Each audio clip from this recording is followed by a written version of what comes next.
पैसे से वोट खरीद लिया गया इस बार। भैया जब पैसे से वोट आप 5 साल काम कीजिए, बिल्कुल पैसे से 40 हजार करोड़ रुपया आपने सर पूरा का पूरा खजाना दे दिया। अब 2 लाख रुपया कहाँ से दीजिएगा सर? 14,000 करोड़ या 40,000 करोड़? 14,000 नहीं, 40,000 करोड़। 20,000 करोड़ तो सर गया सिर्फ महिलाओं के अकाउंट में, और उसके पहले जो किसान का 3 महीने का आपने एक के बार 30-30 हजार दे दिया, और पेंशन सब जो बढ़ाया सब मिला के 14,000 करोड़ का जो बैंक से आया वो भी पैसा आपने डाला। चुनाव आयोग की भूमिका कैसे देख रहे हैं? चुनाव आयोग को तो सर आज में कल इसको ज्ञानेश को जेल जाना ही पड़ेगा। भूमिका क्या है सर?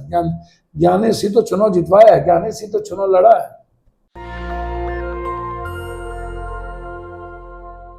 मेरे साथ खास मेहमान हैं, पप्पू यादव हैं, मेंबर ऑफ पार्लियामेंट हैं, कांग्रेस के नेता हैं और लगातार इन्होंने चुनाव को बहुत करीब से देखा था।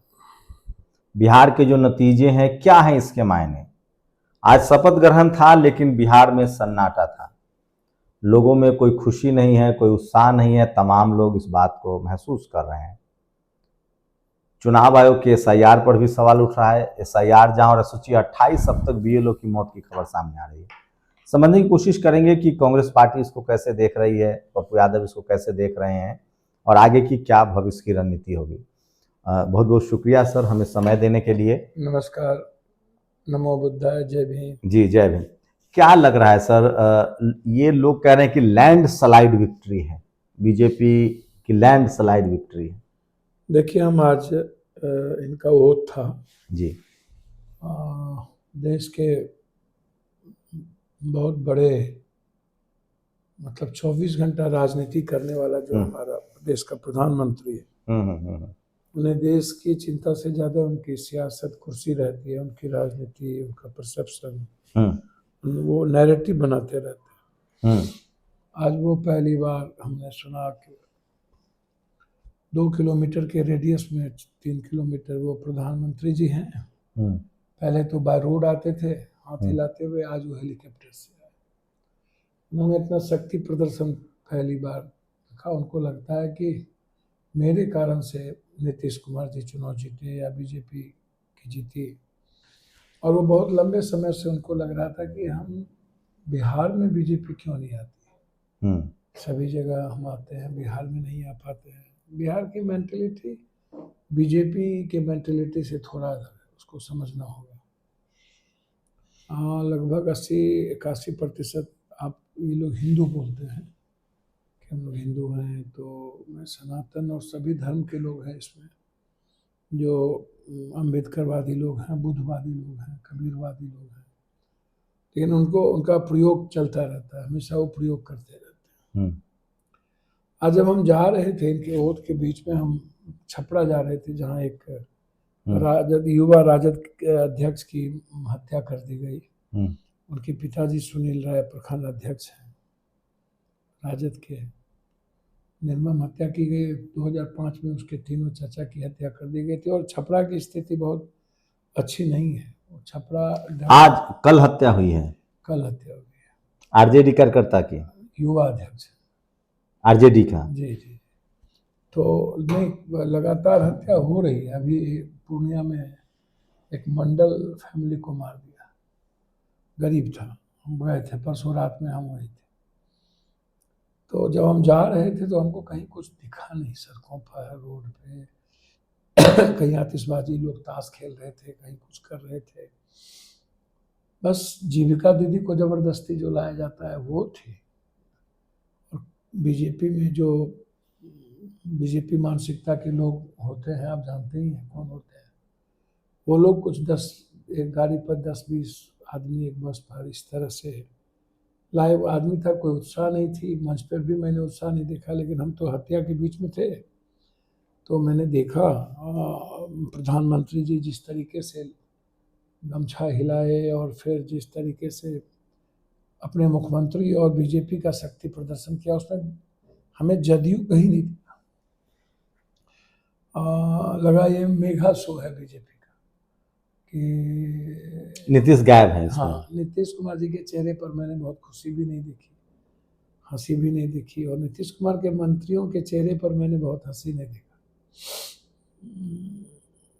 सबसे ज़्यादा बीजेपी के मंत्रियों का रोब धाप बॉडी लैंग्वेज, अब देखिए कौन कौन मलाईदार विभाग लेंगे वो मुझको नहीं पता। मुझको लगता है कि ये जो आप अभी एक बात बोले बड़ा आश्चर्य हमको हुआ कि विक्ट्री, कैसी विक्ट्री उनको मिली, और आप एसआईआर का भी चर्चा की, जिक्र की। देखिए राहुल गांधी जी अकेला लड़ने वाला, देखिए जो लड़ेगा, जो दौड़ेगा वो गिरेगा भी, चोट भी लगेगा, जो तैरेगा वो डूबेगा भी और तैराकी भी करेगा। तो लड़ते राहुल गांधी हैं तो सुनेगा कौन, हारेगा कौन, जीतेगा कौन? ये जो नैरेटिव बनाया जाता है राहुल गांधी के खिलाफ बीजेपी के द्वारा कि 4 बार लोकसभा हार गए, इतने बार विधानसभा हार गए, भैया आप तो बिहार देश मुक्त कर रहे थे, 101 पर बीजेपी राहुल गांधी जी हैं। और इंडिया गठबंधन के बारे में आपका परसेप्शन बिल्कुल, आप फूट डालो शासन करते रहते हैं हमेशा, कैसे फूट डालो। और अमित शाह जी तो इनके भैया 24 घंटा चुनाव पर ही बैठे रहते हैं, उनका काम शुरू हो गया होगा। बंगाल तो पहले से ही शुरू कर दिया, ये आज नहीं, आसाम पहले से शुरू है, बंगाल उनकी पहले, बंगाल बिहार से ज़्यादा उनके एजेंडे में बंगाल है। बिहार में तो वो नीतीश जी को निपटाना चाहते थे। नीतीश जी ने अंतिम वक्त तक इस्तीफा नहीं दिया तब तक जब तक एनडीए ने उनको अपना उम्मीदवार नहीं चुन लिया। मैं वही बात कह रहा हूँ। तो राहुल गांधी जी ने जो एसआईआर को लेकर के किया, आप उठा करके देखिए, सबसे ज़्यादा एसआईआर कहाँ हुआ? मेरे जिले में, पूर्णिया जिले में, एक विधानसभा में 49,000 50,000 लगभग मेरे विधानसभा में कटे। आप इसको समझिए सर, मैं थोड़ा सा आपको समझाना चाहता हूँ, और मैं चाहता हूँ कि बिहार की जनता भी इसको समझे, देश की जनता भी समझे, और आगे एसआईआर को लेकर के हम लोग को आर पार की लड़ाई लड़नी होगी। और बीएलओ की बात है, भाई वर्कर बीएलओ होता है, वर्कर कहाँ? बीएलओ तो वैसे भी लगातार मर रहे हैं, आज प्रेशर के कारण यहाँ भी बीएलओ नहीं थी। आप इसको समझने का प्रयास कीजिए। 49,000 वोट 3 लाख वोट में कटा, 2.5 लाख पर हम लोग आए। उस जो 49,000 वोट कटा उसमें मुसलमान है, यादव है, आदिवासी है, दलित है, ईबीसी के लोग, ओबीसी के लोग हैं। और अगले बार हम 68,000 के लगभग 65,000 के वोट लाए थे जब विधानसभा का चुनाव हुआ था। बीजेपी 93,000 आई जब पूरी एसआईआर नहीं हुआ था तब। जब एसआईआर हो गया तो हमारा वोट 95,000 हुआ, हम 30-35,000 बीजेपी का वोट लिए, और बीजेपी को 1,27,000 वोट, ये कहाँ से वोट आई? हम जब 95,000 गए और मेरा ही वोट कटा, और आप कह रहे हैं 22 लाख वोट हम जोड़े, तो 22 लाख वोट 2 दिन के अंदर जोड़े, तो आप 1,01,00 लगभग 27 सीटों पर 49,000 से 19,000 आपने एसआईआर किया। और चुनाव की जीत है 22 से लेके 27 वोट से लेकर के 11,000 तक, मतलब 19,000 के नीचे ही एनडीए जीती है। अगले बार हम जो मार्जिन था मेरा जीतने का 41,000 था, 30,000 था, 18,000 था, 10,000 था। इस बार हमारे जीतने की मार्जिन जहां हम जीते हैं वहां 25 है, 137 है, 9,000 है, 4,000 कहते हैं, 4,000 है, 3,000 है, 2,000 है। और बीजेपी का मार्जिन जीतने का हो गया है 27,000, 22,000, 18,000, 19,000, इस तरीके से बीजेपी जीत रही है। तो बीजेपी का वोट जीतने का बढ़ गया और मेरे वोट जीतने का घट गया। हमारा वोट कटा तो 2.5 लाख हुआ, और 22 लाख वोट जोड़ करके आपने बीजेपी का वोट जोड़ के आपने विक्रम रच ली। चलिए आपने यहाँ भी चोरी कर ली। दूसरी बात आप समझिए कि जितना बैलेट पेपर है उसमें 80-85% बैलेट पेपर इंडिया गठबंधन को विक्ट्री है। चाहे विजेंद्र यादव जी के यहाँ हो, चाहे बबलू जी के यहाँ हो, चाहे अन्य जगहों पर हो, हमारी विक्ट्री है सभी जगह। और हम बैलेट पेपर में, पोस्टल बैलेट पेपर में चुनाव हार जाते हैं, और चीज़ों में हम चुनाव जीत जाते हैं। अब आइए पोस्टल बैलेट पेपर हो गया, उसमें हम चुनाव जीत। अब आप इसको ऐसे समझिए कि सर आप कह रहे हैं कि महिलाओं के वोट से चुनाव हम जीते। अब जिस यादव के गांव में आप 3 करोड़, आज हम छपरा से बात कर रहे थे, जहाँ आप 3 करोड़ यादवों के गांव में दिए, वहाँ पर आपको 1 वोट नहीं है, आप उठा के देख लीजिए। अच्छा, परसों हम सहरसा थे, वहाँ शर्मा परिवार के 10 महिलाओं से हमने पूछा, किसी ने नहीं कहा कि हम एनडीए को दिए। लगभग शर्मा तत्मा समाज के लोग एपी गुप्ता को दिए, तब भी आप उसको हरा रहे थे। दूसरी बात सर, आप आपको एक बात बताइए सर, ये जो बीजेपी कहती है कि हम वोट जीते हैं, लैंडस्लाइड मेरा विक्ट्री है, मैं बीजेपी से एक बात पूछना चाहूँगा कि नीतीश जी का वोट 1 लाख से नीचे, 1 लाख तक लगभग 95-98%, और आपका वोट 1,22,000, 1,03,000, आप उठा के देखिए, दो आप लगभग 12 जगह देखिएगा, 1,22,400, 1,22,400 इत्तेफाक नहीं है। अभी रामा साहनी और ये वोट क्या कहते हैं, मुजफ्फरपुर का वोट देखिएगा, 1,03,357, 1,03,57, दोनों इक्वल है। अच्छा, दूसरी बात आप समझिए, हम चुनाव लड़ रहे थे तो कैंची छाप 6 महीना हम करते रहे, तब लोगों को पता चला। 10 दिन पहले गठबंधन क्लियर हुआ कि कहाँ चुनाव लड़ेगा, और वहाँ पर एक नए नए लोगों को भेजा गया, वहाँ के एक भी लोग नहीं है, आप उठा के देखिए। जैसे हमारे उपेंद्र भाई की मिसेज भाभी जी चुनाव लड़ी, वहाँ चले गए। मधुबनी में कोई लड़ने, मधुबनी के लोगों ने हमने पूछा तो बोला हम लोग कौन जीता, तो कहता बीजेपी जीत गया। तो वोट किसको दिए, तो फूल छाप को दिए। तो अब आप हमको बताइए, वहाँ लड़ रहे हैं वो, आप 10 दिनों में आप घर घर आप छाप पहुँचा दिए, कैंडिडेट का नाम का पता नहीं, पार्टी का नाम का पता नहीं, और कह रहा है कि हम बीजेपी को जिता दिए। तो सर 15 दिनों के अंदर आपने बीजेपी फूल छाप को कह रहा है हमने वोट दिया, तो वोट दिया क्या वहाँ की जनता? वहाँ की जनता को तो कैंडिडेट का नाम पता नहीं है, और न ही छाप का पता है। आप ऐसे नहीं देखिए सर, इस चीज़ों को आपको बार बार महिलाओं ने, मैं नहीं मानता कि महिलाओं के कारण ऐसी विक्ट्री हो गई, ऐसा कर दिया। और मैं हिंदी पट्टी में मैं आपको चैलेंज, बेटा बेटी हो सकता है थोड़े देर के लिए, अभी परिवार अलग अलग वोट डालने की मेंटेलिटी नहीं हुई है, उसकी मानसिकता नहीं अलग हुई है, लेकिन पति पत्नी किसी भी कीमत पर एक ही साथ वोट डालते हैं सर। या तो पत्नी मना लेगा पति को, या तो पति, दोनों की सोच एक साथ चलेगी सर। चाहे पत्नी मना ले वो अलग बात है, आप इसको, मैं ये नहीं कह रहा हूँ कि नहीं महिला के भीतर यदि कुछ होगा तो वो नहीं वोट डालेगी, मैं कह रहा हूँ या तो महिला अपने हस्बैंड को मना लेगी, या तो दोनों मिल के जाकर के वोट डालेगा। तो ये जो राजनीति है सर, इसको समझना पड़ेगा। और ये वोट इतना ज़्यादा है, इस तरीके से हमको पोस्टल में आ रहा है, हम छाप का पता नहीं है, हमको SIR की स्थिति ये हो गई, 22 लाख वोट आपने डाल दिया, 2 करोड़ 42 लाख वोट, आप 7 करोड़ 42 लाख वोट SIR के बाद आया, बाद में 7 करोड़ 45 लाख हो गया, 3 लाख कहाँ से वोट बढ़े हमको आज तक समझ में नहीं आई। आप उसके बाद कह रहे हैं कि 67 या 69% वोट आया, 69% वोट में वोट कास्ट कितना होना चाहिए उसको भी समझ। कहना क्या चाह रहे हैं इसके भैया, कहना यही चाह रहे हैं कि ये कोई बीजेपी ने बड़ी गहरी साजिश के तहत को निपटाना था, नीतीश कुमार जी को, नीतीश कुमार जी को फिनिश करना था। मैं यहाँ कह रहा हूँ, यहाँ इनको, इनकी लड़ाई सिर्फ इंडिया गठबंधन से नहीं था, वो पहले साजिश कर चुके थे। आप उठा करके मेरे इलाके में फुट डालो शासन करने वाली जो रणनीति अपनाई, आप हमको बताइए, हमको आप गाली देते हैं। या ओबीसी जी, आप तेलंगाना जीत लीजिए ना, इतने बहादुर हैं तो तेलंगाना जीत लीजिए, उसमें क्या दिक्कत है? आप तो वही तो वो लॉजिक करें कि अगर उनको बेईमानी करना हो तो वो तमिलनाडु जीत लें, तेलंगाना जीत लें। या वही बात तो मैं कह रहा हूँ ना, तो वो कह रहे हैं कि हमको हिंदी पट्टी में वोट मिलता है। उनको पता है कि साउथ में हम नहीं कर सकते हैं, साउथ में उसकी सरकार नहीं है, स्टेट गवर्नमेंट, जी स्टेट गवर्नमेंट, जहाँ स्टेट गवर्नमेंट में उसकी सरकार है वहीं चुनाव जीत सकता है सर।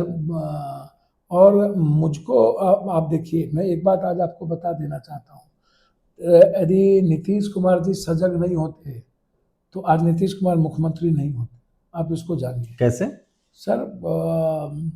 5 सीट यदि वो कांग्रेस का हुसरात हार गया होता सर, तो नीतीश कुमार जी तटस्थ रहे, उन्होंने कहा कि नहीं फेयर होना चाहिए, और हम लोग लगे रहे भर रात। नहीं तो सर चनपटिया, वाल्मीकि नगर, मनोज विश्वास जी का फारबिसगंज, बसपा का seat, Dhaka seat, IP Gupta ji का सीट सब खत्म हो गया होता, आप इसको जान लीजिए सर। नहीं बचने की, और 5 सब के सब बीजेपी चुनाव जीतती, एक छोड़ करके। महाराष्ट्र की तरह। सर खत्म। नीतीश कुमार 5 आता तो कहाँ जाता सर? 89 ना 5, किसकी जरूरत इसको पड़ती सर? 95 और 20 115 और 9 फिर 124। भैया वही बात तो मैं कह रहा हूँ सर, ये तो नीतीश कुमार जी जाए, बीजेपी की सरकार बने, और आज भी आप समझ लीजिए, आप इसको देखिए ना, मैं उसका प्रूफ दे रहा हूँ सर। नीतीश जी गए और रिजाइन नहीं किए, और नीतीश जी रिजाइन कब किए? जब एनडीए घटक दल का नेता का चयन हो गया, माला पहन लिए, तब नीतीश कुमार जी गए रिजाइन करने। स्पीकर को लेके कितना दबाव, और उसके बाद जो आप 20 ठो, आप 2 ज्यादा आपने मंत्रिमंडल में ले लिया, ये 12 है, आप 14 है, 10, ये 10 हैं, आप 12 हैं, और आप उसके बावजूद आप उठा के देखिए, आप होम मिनिस्टर दे दो। क्या आप, जब आप नीतीश कुमार जी के प्रति इतनी उदारता है तो आप स्पीकर पद क्यों मांग रहे हो भाई? मतलब कहना चाह रहे हैं नीतीश कुमार बाल बाल बच गए। बाल बाल बच गए, और मुझे लगता है कि नवीन पटनायक वाला हाल ना कर दे नीतीश कुमार जी का। मतलब ये समाज में यह कहेगा कि इनकी ये स्थिति नहीं थी, इसलिए हमने रिप्लेस किया, और जनता के बीच में गलत संदेश देंगे। अब देख लेना आप, या तो बंगाल के चुनाव के बाद, या तो यूपी के चुनाव तक। मेरे ख्याल से यूपी का चुनाव तो बहुत लंबा हो जाएगा, बंगाल का चुनाव के बाद आप देखना।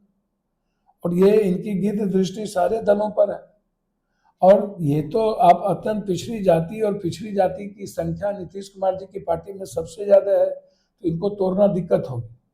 और मेरे दल में भी कोई एक लगभग सभी अत्यंत पिछड़ी जाति पिछड़ा ही है। 2 मुसलमान हैं, एक आदिवासी हैं, एक अत्यंत पिछड़ी जाति है, एक वैश्य है, एक कुशवाहा है। तो मेरे दल को भी तोड़ना बड़ी मुश्किल होगा, और राजद को भी इतना सस्ते में ये नहीं तोड़ सकते। वैसे आजकल माया की युग है, उसमें हम कुछ नहीं बोलेंगे। तो क्या पूरा टेन्योर नहीं पूरा कर पाएंगे नीतीश 5 साल? हमको तो नहीं लगता। हम जितना राजनीतिक रूप से हमको जितनी समझ है, अभी नहीं तो कभी नहीं, बीजेपी के बारे में मेरी मान्यता है कि अब कभी नहीं। ये बीजेपी सरकार बना ली तो ठीक, नहीं तो बीजेपी। लेकिन उनका तर्क है कि अमित शाह ने एक आदमी से बात की, विपक्ष वहां शिथिल नहीं था, इंडिया गठबंधन बहुत कारगर नहीं रहा, देखिए और 10,000 रुपए महिलाओं के अकाउंट में डाले। मैं आपको एक बात बता देता हूँ, बात वही बिल्कुल ठीक है। चुनाव लड़ना और सीखना हो तो आपको नरेंद्र मोदी से ज्यादा अमित शाह से सीखना होगा। जो प्रबंधन अमित शाह जी का है, लोगों से बात करना, पूर्णिया में जाके एक एक इन्फ्लुएंसर से बात किया, कितना हजारों हजार करोड़ रुपया लगा है पूर्णिया को। ऐसे कैसे भैया? 79-80 हजार बलरामपुर में आप वोट देख लो, 25,000। एक भी मुसलमान को चुनाव, हिंदू को चुनाव हरा पाए क्या? और एक भी हिंदू को दे करके 4,000 वोट ला पाए क्या ओबीसी से? और कहाँ पर उसने चुनाव हरा है? कांग्रेस को या आरजेडी को? कहीं बीजेपी को चुनाव हरा है क्या? आप उठा के दिखा दो, आप उठाओ। अच्छा, ओवैसी आप ला रहे हैं, ओवैसी अगर आपके साथ तेलंगाना में है तो देश भर में क्यों नहीं हो सकते? कांग्रेस का, हमको नहीं पता, तेलंगाना में एक साथ तो चुनाव लड़ते नहीं है। तेलंगाना में कांग्रेस उम्मीदवार जो भी जीता है हिल से, बंजारा हिल से, वो जाके उनका आशीर्वाद लेता है, उनका समर्थन था। मेरी बात आप सब बिल्कुल आशीर्वाद लेता होगा, मेरा उस पर कोई मैटर ही नहीं है भैया। वो जो इतना चिल्ला चिल्ला करके बोलते हैं आएंगे, औकात है, आप आएंगे आएंगे, भैया आप एकदम आइए। आपको चुनाव, कौन बोल रहा है कि आप चुनाव नहीं लड़िए? एकदम लड़ना चाहिए आपको, चुनाव तो लड़ते ही हैं। तो आप चुनाव लड़ते हैं तो इसका बेनिफिट किसको पहुंचता है, हम उस पर नहीं जाएंगे। आप ये भी कर, लोग कह रहे हैं कि जो पप्पू यादव जिस तरह से रिचेबल है, लोगों से मिलते हैं, विपक्षी दलों के नेताओं में ये रिचनेस नहीं है। देखिए पप्पू आज भी जब बिहार में सरकार बन रही थी तो आप तो एमपी हैं, आराम से दिल्ली रहते या टीवी देख रहे होते, आप छपरा चले गए। भैया छपरा जाने की बात छोड़ दीजिए, जिस दिन काउंटिंग हो रहा था, जब मेरे साथी को हराए जा रहे थे बीजेपी के द्वारा, मनोज विश्वास को तो हरा ही दिया था। तो आप देखिए पप्पू यादव कहाँ थे, अब पप्पू यादव क्या कर रहे थे? सर हमको नींद नहीं आ रही थी सर, जब आवाज भी आपका पिच बहुत डाउन है, गला पीछे हो रहे थे तेजस्वी जी। सर आप पता करिए, पूछिए कि एक एक आरजेडी नहीं, गठबंधन के लिए आपने दम लगाया। आप एक एक आरजेडी कैंडिडेट को पूछिए जिसके पास अर्थ का अभाव था, पप्पू यादव ने सब जगह मदद अर्थ से किया। हम नाम नहीं बताएंगे, आप जाके पता करिए। सर मोटरसाइकिल पर रात भर हम घूमते रहे सर, अपने साथियों को लेके, भाई को लेके, हम साथ हैं, रहेंगे। हम किसी से भगवानों आपने तो धमदाहा में भी संतोष जी की परिवार मदद की की, तरह है, हमको कोई दिक्कत नहीं है। बीमा ये भी का चिंता चीज़ नहीं है, कि कल ये हमारे राइवलरी में खड़ा हो हो सकता है। जाए, होनी चाहिए। कल सर कौन देखा है सर, सीधा सीधी साफ सुथरा रहिए ना, कर्म कीजिए ना, सच्चाई के रास्ते चलिए ना। काहे का आप 3-13 में रहते हैं, दोगलई करिएगा सर? क्यों क्या क्या कांग्रेस सर? हमको तो कांग्रेस के लिए आपने इतना दम हमसे लगाया, कांग्रेस ने हेलीकॉप्टर ले लिया, हम अपना हेलीकॉप्टर 7 दिन रखें।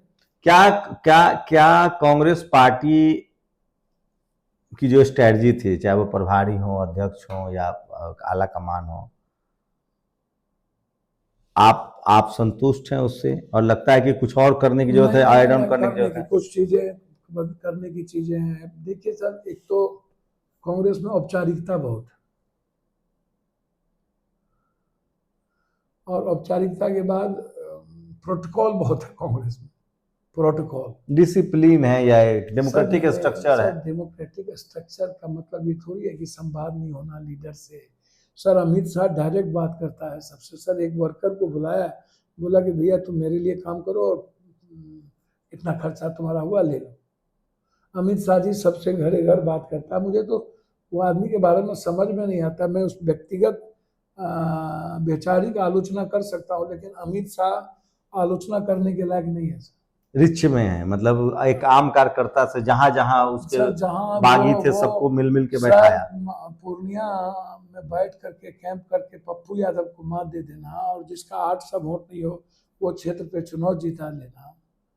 सर अमित शाह जी के बारे में मैं फिर कह रहा हूँ कि वैचारिक रूप से उनकी पार्टी की अपनी आइडियोलॉजी है, उस पर मेरी आलोचना होती रहेगी, मैं करता रहूँगा।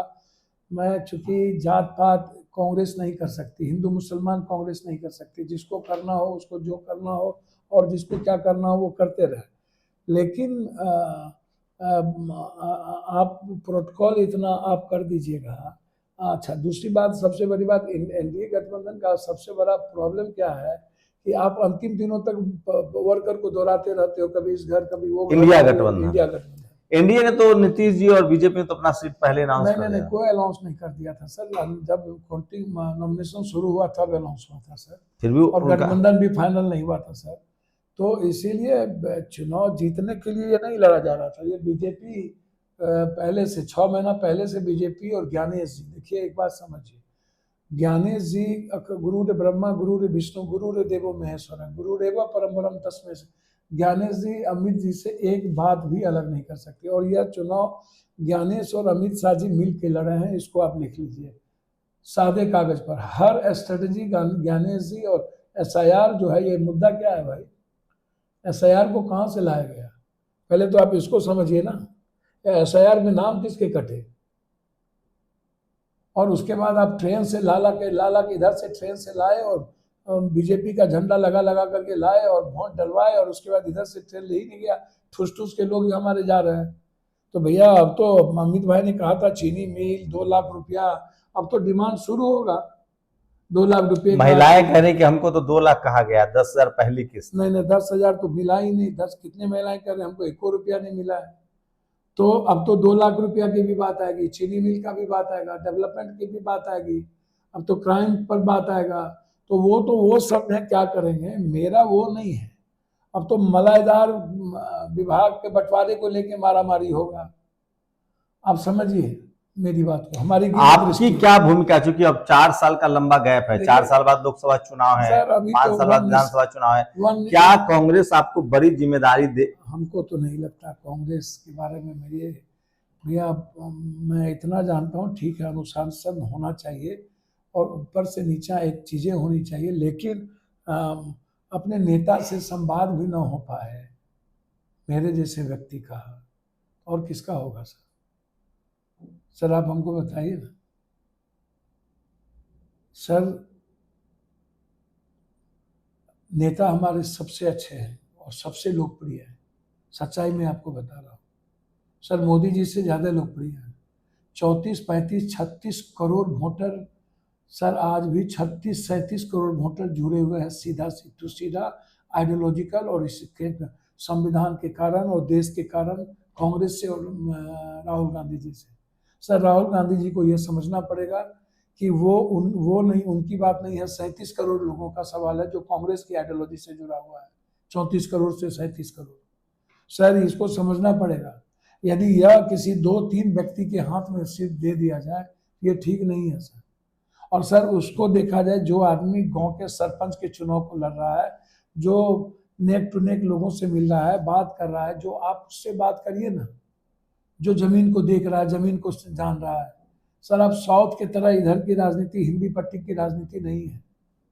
और दूसरी बात सर, हमें इंडिया गठबंधन के नेताओं के चीजों को, ठीक है कांग्रेस को गाली देगा, तत्काल देगा। लोग कह रहे हैं इंडिया गठबंधन के नेताओं का अहंकार बहुत बड़ा है, आम आदमी से नहीं मिलते हैं। भैया मैं वही बात कह रहा हूँ, सच्चाई है कॉमन आदमी से बहुत कम मतलब है। राहुल गांधी जी मिलते जरूर हैं, जब वो निकलते हैं जाते हैं। राहुल गांधी जी लड़ते हैं, राहुल गांधी जी संघर्ष करते हैं, ये और लोग नहीं कर सकता। राहुल गांधी जी मिनट में तैयार हो जाते हैं पद यात्रा करने के लिए, दौरा करने के लिए, वो उसी में कुब्बत है। ये भी बात सही है। राहुल गांधी जी जितना एक्सट्रीमिस्ट हो या जितना चेंज करना चाहे, एक बार सत्ता में आए उसके बाद एक्सट्रीमिस्ट हो जाए, जो होना हो जाए। सर वो भारत लाइक करेगा। अभी उनको सत्ता में आने के लिए राहुल गांधी जी को सोचना पड़ेगा। सर सत्ता जोड़ी है, 29 में 1 नेशन 1 इलेक्शन पर होगा। 33% आरक्षण लागू हो गया महिलाओं का। सर हमें अभी से सोचना पड़ेगा, काम करने होंगे, हमें बीएलओ बनाना पड़ेगा, बूथ कमेटी में जाने पड़ेंगे, हमें चाटुकार और चापलूस वर्कर को दूर रखना पड़ेगा, हमें तय कर देना पड़ेगा अभी से 2 कैंडिडेट, और उनको कहना पड़ेगा कि हम आपको मेरे पास आने की जरूरत नहीं है, आप जाके काम करिए, आपका जिसका परफॉर्मेंस हमारे सामने आएगा हम आपको टिकट देंगे, आप मेरे पास मत आइए। आप 10 वर्कर को सर घुमाइए नहीं, वर्कर को सर ये मत कीजिए, बार्गेनिंग मत कीजिए, अंधेरे मत रखिए। यहाँ अंधेरे में तो छोड़िए, यहाँ लगभग लोग चाटुकार, सब पार्टी में पैसा लेकर के टिकट देने की आदत हो गई है। ऊपर में एकदम कोई हमारे प्रभारी अरबपति, हमारे प्रभारी से लेके ऊपर 1 रुपये की बात नहीं होगी, लेकिन निचले स्तर पर नोचो खसोटो। और जिसके पास जमीन नहीं है वो अब गाली गलौज करता है, वो धरना प्रदर्शन की, वहां डिसिप्लिन क्यों नहीं है, उसको क्यों नहीं हटाया जाता है? कब तक आप उसको रखिएगा? तो कांग्रेस को समझना पड़ेगा सर हमारे जैसे वर्कर तंग आकर के राजनीति छोड़ देंगे, हम लोग क्या कर सकते हैं? हम लोग और कहाँ जाएंगे? आइडियोलॉजिकल कहीं जा नहीं सकते। कांग्रेस में ही रहेंगे आप तो? सर आइडियोलॉजिकल तो विचारधारा तो कांग्रेस के साथ मिलती है, लेकिन 58 साल मेरी उम्र हुई है, कल मेरे मन में भी लालच आ जाए कि हमको भी सत्ता में अब रहना चाहिए, तब क्या होगा? और सत्ता में रहने के लिए पप्पू यादव का मन नहीं डगमगाएगा। जो चीज मैं देख रहा हूं, कहाँ जाऊं? या तो मेरे लिए नीतीश कुमार जी की जो आइडियोलॉजी है वो मुझको पसंद होता है, कांग्रेस के बाद यदि कोई आइडियोलॉजी है तो नीतीश पसंद होता है। नीतीश के अलावा मुझे कुछ भी पसंद नहीं है। मैं आपको बता दूं, या तो राहुल गांधी प्रियंका गांधी पसंद है या तो नीतीश पसंद है। मैं बिल्कुल आपको आज क्लियर कह रहा हूँ। लेकिन नीतीश जी तो इंडिया गठबंधन के हिस्सा थे, वो बड़ी चूक हो गई उस समय। नहीं चूक हो गई तो अभी 1 साल हुआ है तो इंडिया गठबंधन की चूक भी है सर। दोनों अब क्यों, क्या हुआ, क्या कारण हुआ हमको नहीं पता। तो अभी भी तो क्या अब कोई हालात नीतीश जी पर हालात नीतीश जी के बारे में कहा जा रहा है कि अगर उन पर दबाव बढ़ेगा, अभी भी वो कह रहे थे कि लास्ट तक उन्होंने सर मैं तो इधर स्थिति बन सकती है। 3 महीने के बाद तो हम तो कहेंगे कि नीतीश कुमार को, भैया हमको छोड़िए, नीतीश कुमार जी को इंडिया गठबंधन का नेता बना करके पीएम बना दीजिए।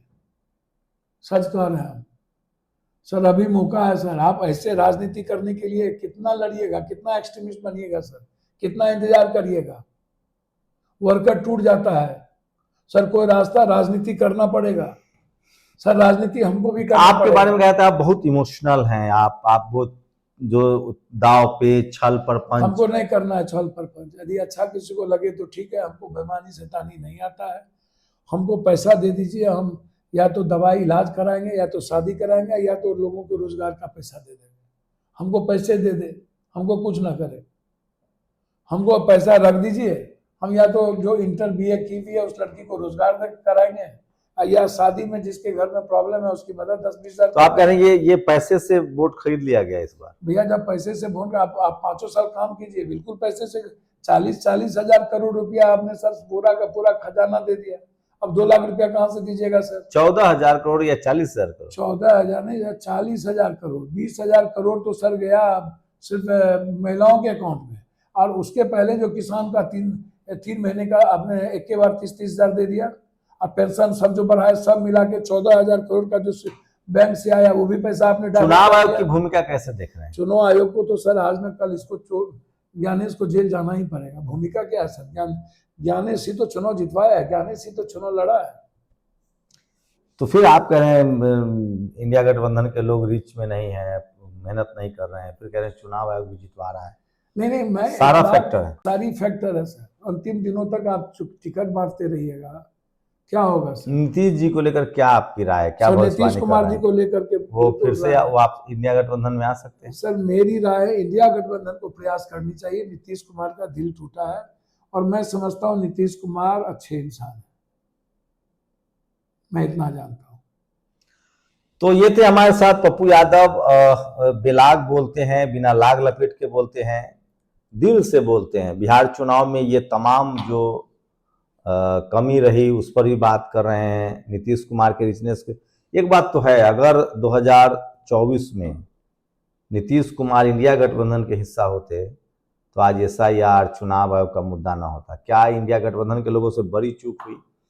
और क्या बिहार में पप्पू यादव को बड़ी जिम्मेदारी न देना, बार बार कांग्रेस इनके हाथ में बागडोर नहीं दे रही है, बड़ी चूक हो रही है? बिहार के लोगों की आप माने, हम लोग पत्रकार हैं, घूमते रहते हैं, आप पप्पू यादव को दरकिनार नहीं कर सकते हैं। 365 दिन 24 घंटा, जहां किसी के साथ न जाति देखना न धर्म देखना, जहां किसी के साथ, बिहार में जिसको कहते हैं आफत विपत, जब कोई मुसीबत में हो तब पप्पू यादव एक नेता के तौर पे मदद करते हैं। अगर आप भी कभी चाहें तो ट्राई कर सकते हैं।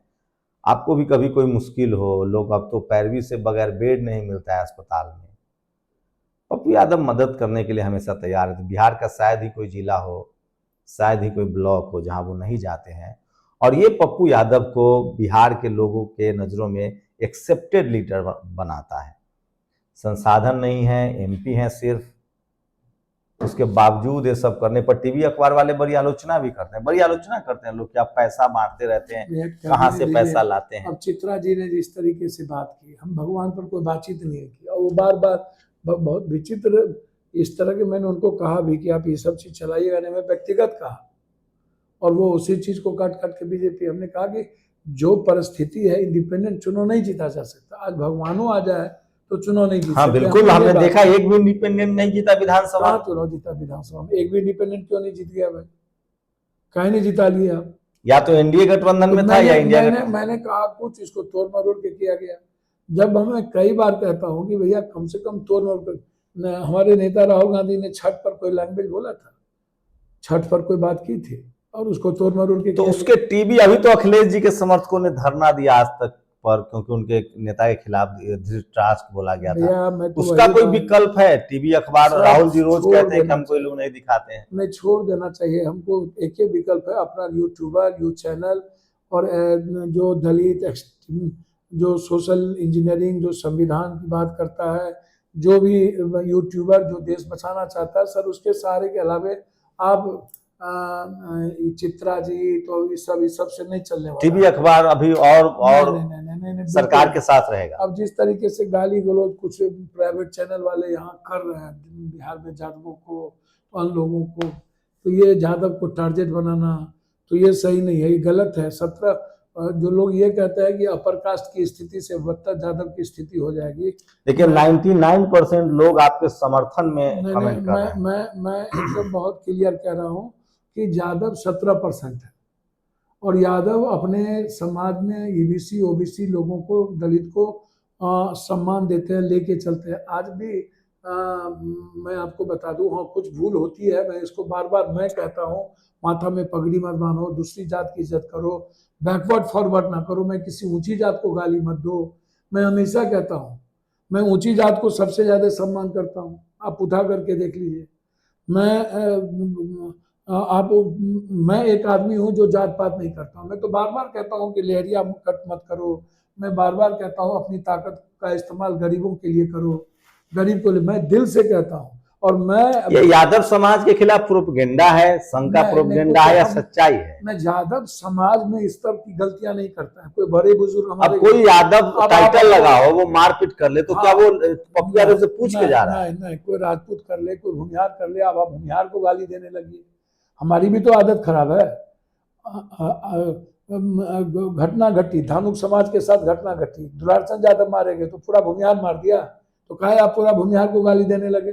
कौन गाली दे रहा है? जो बैकवर्ड समाज था रोड पर उतर के गाली दे रहा था, तो हम इसके पक्ष में तो नहीं होंगे ना कि पूरे भूमिहार को गाली दीजिए। लेकिन जब जातीय गोलबंदी होगी सर, जातीय गोलबंदी में जाति को गाली देना जरूरी है? यादव को गाली देना नहीं कह रहे हैं, मैं तो कह रहा हूँ आरोपी है। सर, अभी हमने गाना गाया आरजेडी लभर, ये गाना हमको तेजस्वी यादव जी को रोक देना चाहिए था। यदि हम गाना गा रहे हैं कि यादव की सरकार बनबे कर, तो हमको ये गाना रोकना चाहिए कि गरीबों की सरकार बनबे कर दोगे। हमें समझना पड़ेगा कि माथा पे पगड़ी देखिए, नीतीश कुमार जी 20 साल के बाद फिर से मुख्यमंत्री हो गए। अब हमको किसी कुर्मी समाज के माथा में पगड़ी देखिए तो, हाँ, जहां पर समाज उसके ज्यादा होंगे वहां लड़ाई है। यदि कुर्मी समाज की लड़ाई भूमिहार समाज के बीच है जहां अधिक है, आप उठा के देखिए महतो और भूमिहार के बीच, नवादा में देखिए, ऐसा नहीं है कि लड़ाई नहीं है। आप नालंदा में चले जाइए, भूमिहार समाज वोट नहीं देता है कुर्मी समाज को, ऐसा थोड़ी है। लेकिन उधरता आप नहीं देखिएगा। तो आप इसको समझना पड़ेगा, नहीं समझिएगा तो ठीक नहीं है। मैं हाथ जोड़ता हूं पूरे यादव समाज के बच्चों को कि हमें चलने जीने की समझनी होगी। हमें गरीबों से प्यार करना पड़ेगा, हमको पिछड़ों से प्यार करना पड़ेगा। सर, हम 4 साल के अंदर सबसे ज्यादा कोई वर्क करेंगे तो हम एक एक यादव समाज को फिर से, जहां हम जुड़ेंगे, जबकि कोरी, मल्हार, निषाद, इन लोगों से जोड़ेंगे, कुशवाहा समाज से जोड़ेंगे। कुशवाहा हमारे साथ है, आज भी मैं आपको कह रहा हूं, एक एक कुशवाहा समाज की लड़ाई हम लड़ेंगे। लेकिन यादव के जो समाज में हमारा कहीं गड़बड़ नहीं है। हमारे यूथ में जो खामियां है उसको हमको चेंज करनी पड़ेगी। और ठेकेदार पट्टेदार के चलते हम बदनाम हुए। हमारे एमएलए लोग यदि इस तरह की चीजों को रोकते तो आज ये स्थिति नहीं होती। कुछ कमियां हैं, ऐसा थोड़ी नहीं कि तेजस्वी यादव सबसे ज्यादा टिकट पिछड़ों को नहीं दिया, अगरों को नहीं दिया। सबसे ज्यादा अत्यंत पिछड़ा और अगरे को टिकट कांग्रेस ने भी दिया। और कांग्रेस आज भी ब्राह्मण समाज को सबसे ज्यादा तवज्जो देता है भूमिहार में, आप उठा करके देखिए। और आज भी ब्राह्मण समाज के लिए कांग्रेस रेस्पेक्टेबल है और कांग्रेस ब्राह्मण समाज को हर कास्ट को देता ही है। आप कहना चाह रहे कि आज कोई ब्राह्मण मंत्री नहीं बना इसलिए? सर नहीं, ब्राह्मण मंत्री का बात नहीं है, सही में नहीं बना। कहां बना सर? लोग बोलते मंगल पांडे जी ब्राह्मण तो है नहीं, भूमिहार समाज से, भूमिहार समाज से 3 भूमिहार समाज से बने। तो ये बात तो क्यों चित्रा जी और अंजना जी को बताइएगा। तो अंजना जी को क्या बताएंगे? चित्रा जी को क्या, वो समझने को तैयार है। मोदी भक्ति के अलावा चित्रा जी को कुछ आता है क्या?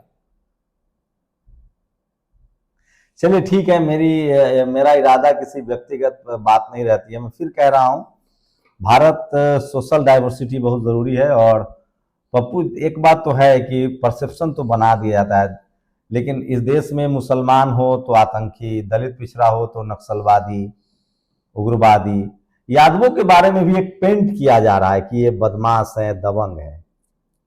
ये पेंट है, ये सब पेंट है और इसके शिकार सब हो रहे हैं। खैर, पूरी बातचीत पर आप लोग अपनी राय जरूर दीजिए। और पप्पू यादव को आप इग्नोर नहीं कर सकते हैं। लगातार बिहार की राजनीति देखें तो बिहार में कम से कम हर जिला, हर ब्लॉक में विकिपीडिया है ये बिहार के, हर ब्लॉक, हर जिला में कौन नेता है, कहाँ कौन एक्टिविस्ट है, इनको जानकारी है, बहुत खाक छानते रहते हैं। और देश भर में इनके एक्सेप्टेंस बढ़ा है। देखते हैं, लगातार कांग्रेस के लिए काम कर रहे हैं। अगर कांग्रेस पप्पू यादव को बड़ी जिम्मेदारी देती है तो वो कांग्रेस के लिए फायदे में तो होगा, क्योंकि सही में आजकल निर्दलीय एमपी का चुनाव जीतना बड़ा चैलेंज है। शुक्रिया सर हमसे बातचीत करने के लिए। और आगे मैं तो चाहूंगा शंभू जी, आपका हमेशा वात्सल प्रेम और आपका वैचारिक सहयोग बिहार को बचाने और बनाने में हमें मिले। नहीं, हम लोग तो चाहते हैं डेमोक्रेसी और रहे, लोकतंत्र रहे, वोट मुझे का अधिकार बचे। यदि आप जैसे लोगों का एसआईआर से तमाम गरीब लोगों के नाम कट रहे हैं। आप जैसे लोगों का सहयोग नहीं मिला और एसआईआर से गरीबों को नहीं बचाइएगा वोट के अधिकार से, तो हम लोग कहीं के नहीं रहेंगे, हम लोग खत्म देखिए, हो जाएंगे। पवन कुमार लिख रहे हैं कि बिहार के अंदर यदि 2-4 व्यक्ति पप्पू यादव जैसे हो जाएं तो बिहार का नक्शा ही बदल जाएगा। भैया मैं सबको धन्यवाद देना चाहूंगा जो मुझको सुन रहे हैं। मैं हाथ जोड़ता हूं। मैं किसी का विरोधी नहीं हूं और किसी जात का विरोधी नहीं हूं। मैं बिहार का भला चाहता हूं और बिहार के 13 करोड़ जनता का भला चाहता हूं, और मैं चाहता हूं कि बिहार बदले। आप देख लेना, जो जो वादे किए गए थे आपको पूरा नहीं होगा। अब मेरे पास यूट्यूबर और शंभू जी जैसे साथियों के अलावा जो वैचारिक लोग हैं, कोई रास्ता नहीं दिखता। आप सबके सहयोग की हम उम्मीद करेंगे। हमसे कहीं भूल हुई हो, भूल हो तो उसको हमको सहयोग करिए और उसको हम लोग का तो काम है। अब मेरी कोशिश है, नेशनल दस्तक की शुरुआत इसलिए की गई थी कि जिन दलों को, जिन नेताओं को टीवी स्पेस नहीं देता, अखबार स्पेस नहीं देता है, उनसे आपको रूबरू कर जाए। शुक्रिया सर, धन्यवाद, नमस्कार।